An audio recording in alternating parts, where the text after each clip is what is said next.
Sean Brady and Wonder Boy, right? Anything go on there? With Sean Brady and Wonder Boy. All right, so Sean Brady, funny enough. Okay, I'm glad you brought that up because I did run into Sean Brady too. Funny ass. Uh, Sean Brady was literally like a kid, bro. Like he was like, bro, stop bullying me. Like I was like, bro, unblock me off of you because we met each other at the PI. So before I seen Sean Brady, I seen Joe Pyfer, and I talked to Joe. I was like, where your boy at? Where's Sean at? He's like, man, he out there, man. He out there in the by the front desk. I said, bet. So I popped up on him.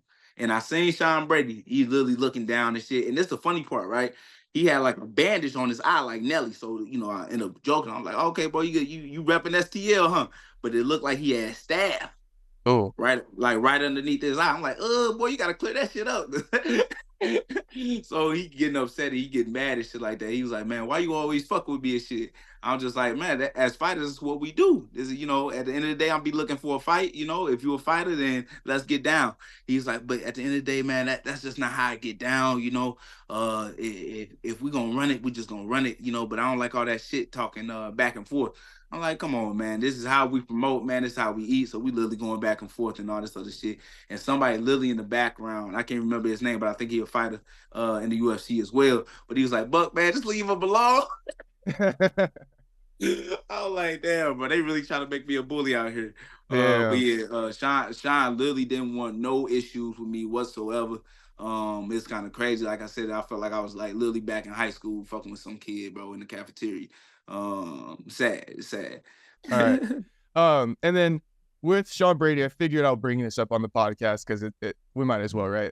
So obviously you be talking your shit, and then I post you and all that stuff because we're just having fun. We're just having fun at the end of the day. That's all. But and shout out to Tano, their coach.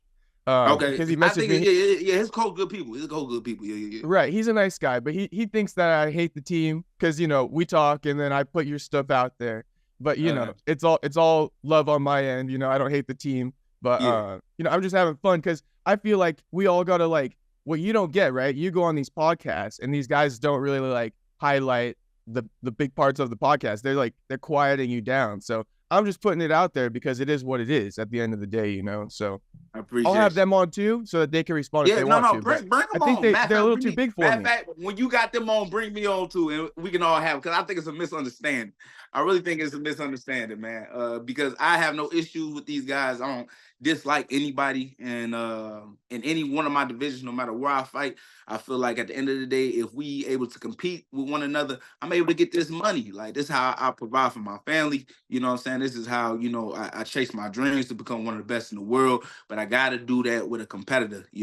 And the best way that I know how, well, first off, what I'm saying, is just being myself, but just promote the fight by speaking about it and by engaging with the fans. So, there's certain things that I know that a lot of people talk about that I'm gonna bring up, and I ain't got no, fear to bring up.